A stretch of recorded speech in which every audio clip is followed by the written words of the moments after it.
Hello everyone, it's Dr. Angela Moameka with Mark 9 Pediatrics. I am talking to you today about starting and introducing solids for your little ones. I have seen so much information out there about starting solids, when to start, what to start, how to start, and it's all great, but it's opinion based and it's well-meaning, absolutely, but it doesn't speak to the research. It speaks to anecdotal evidence, which is really someone's specific experience with the children that they have, with the children that they know. The research around starting solid foods is very extensive and really focuses as a pediatric expert and as researchers on the hundreds of thousands of infants that we see throughout our careers, so that we can really start to say this is the consensus of what makes sense for starting solids and how to start them and what is safest for baby to get baby growing as healthy as possible throughout their infancy into toddlerhood and beyond. So what does the evidence say? First of all, when and why should you start solid foods for your baby? Why not just nurse them forever? Well, at least until they go to kindergarten. The research around it says that starting your baby before 4 months of age increases the risk of obesity, especially if you're putting those solid foods into a bottle. That's a very high risk for obesity for babies. We also know that waiting beyond 6 months can have adverse effects with food allergies and also with food aversion syndrome, where babies actually are refusing food as they get older. The American Academy of Pediatrics recommends that you start feeding your baby solid foods around 6 months of age, and that's intentional. What they're saying is really work with your pediatrician and find out when your child has the weight and developmental level to be able to safely start solid foods. The weight level is when babies double their birth weight or are around 13 or more pounds, and that typically happens for most babies at 4 months of age. The developmental milestones are sitting with support, holding the head upright for long periods of time, being able to turn the head from side to side, back and forth comfortably, showing interest in table food, so actually watching you, especially when you're eating, and also being able to receive table foods that are given by finger or by a soft spoon in the mouth and swallowing that food as opposed to pushing it out. When those developmental milestones are met, your child is ready. In my practice, I actually have people start solid foods, parents, I said people, I have parents start solid foods at 4 months of age. When their child comes in for that 4-month visit, that's when we begin the conversation of, is your child developmentally ready, and is your child's growth at the point where you can start solid foods and start them safely? This brings me to the third question in terms of research, which is, what should you start first? And the research continues to show now that it really doesn't necessarily matter what you start with, whether it's fruits or vegetables or whole grains.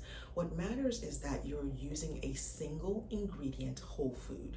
For me, I have parents start with vegetables because I want to normalize vegetables for families and for children, so that it's not this extra thing that they eat, but it's really just part of their meal. It's part of a healthy diet and part of an everyday diet.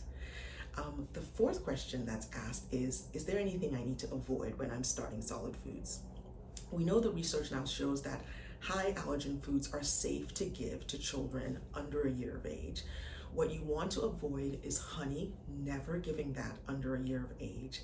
Any hard, round foods, of course, should be avoided because they're choking hazards. And any foods that your child may have had a reaction to for whatever reason over the period of their lives so far should, of course, be avoided, or there should be a conversation with your child's doctor before introducing that food. Finally, let me tell you what I chat with parents about. So you're beginning solids. I want to make it very clear that when you're starting solids at 4 months, it's not meant to be a source of calories or even necessarily a source of nutrients.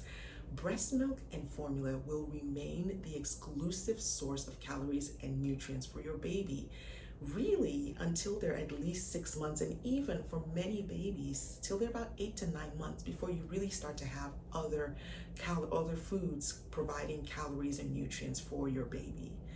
What you're doing initially with starting solid foods is socializing your child to eating and to the family environment of eating. So I want you to remember 2 things. One, It's okay for your baby to have fun with the food. They're practicing, it's a new skill. Let them have fun. Two, when you're starting foods, start them in the morning and try them for 3 days, because by then you'll see if your child has any negative reactions to the food. And once your child does okay, then you move to your new food. And this is how I advise parents to introduce solids. Have your baby sitting in a high chair or on your lap if you're more comfortable with that. And you can use either a soft spoon or your finger, of course with the nail cut low, to feed your baby in the first few weeks of introducing solids. That's quite okay. And it's okay for your baby to get their hands messy and dirty. It's a messy time. It's okay. Let them do it. So when you start solids, bring an ounce of water in a sippy cup and put that next to your baby, and then a tablespoon of pureed vegetables. So you want to puree that with breast milk or with formula.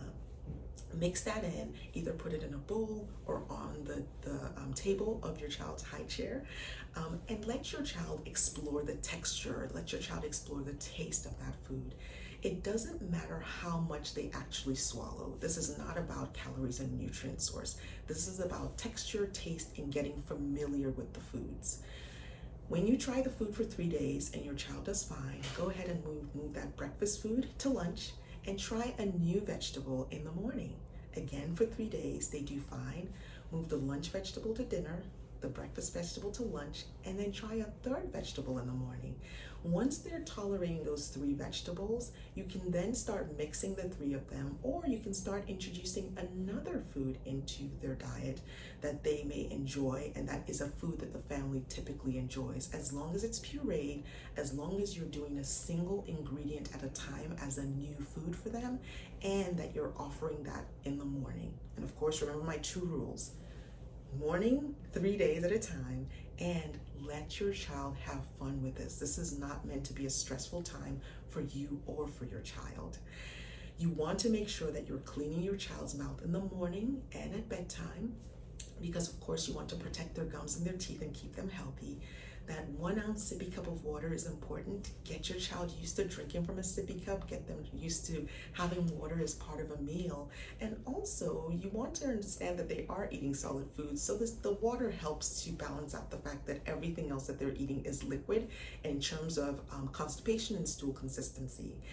This is a very exciting time. It's meant to be a time when your baby starts to explore different foods in a safe environment. If your baby is pushing the food out with their tongue, they're not ready. It's okay. Give it a week, come back the next week and start again fresh. That's fine to do. It may take weeks before your baby actually begins to take the foods consistently. It may happen right away. I've seen both over the last 18 years, actually. I've even seen babies who, by the time they're 9 months of age, are starting to only nurse breakfast, lunch, and dinner right before they eat a solid food, or right after they eat a solid food. They nurse at nighttime, and then they have 3 meals a day.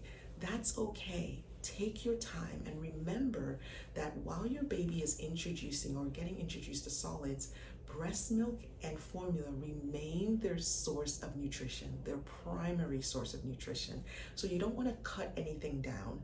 You don't want to replace a feeding with table foods, a nursing or bottle feeding with table foods. You want to introduce the solid foods at breakfast, lunch, and dinner, and then continue with your typical routine as you are doing for your 4 to 6 month old.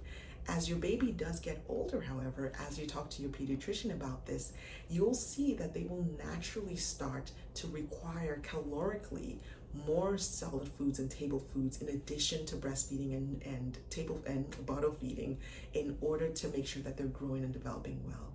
This is a journey to take with your pediatrician, with your child, with your family, so that your child feels that eating is a natural social part of their life, not something to dread, not something to overindulge in, but something that they do to keep themselves healthy. I hope you've enjoyed this. Leave some comments and questions. I'm happy to answer questions that you have. And of course, feel free to send me a message on my profile, or just give us a call at the office, 972-325-2005. I've enjoyed talking to you. I'll see you next time.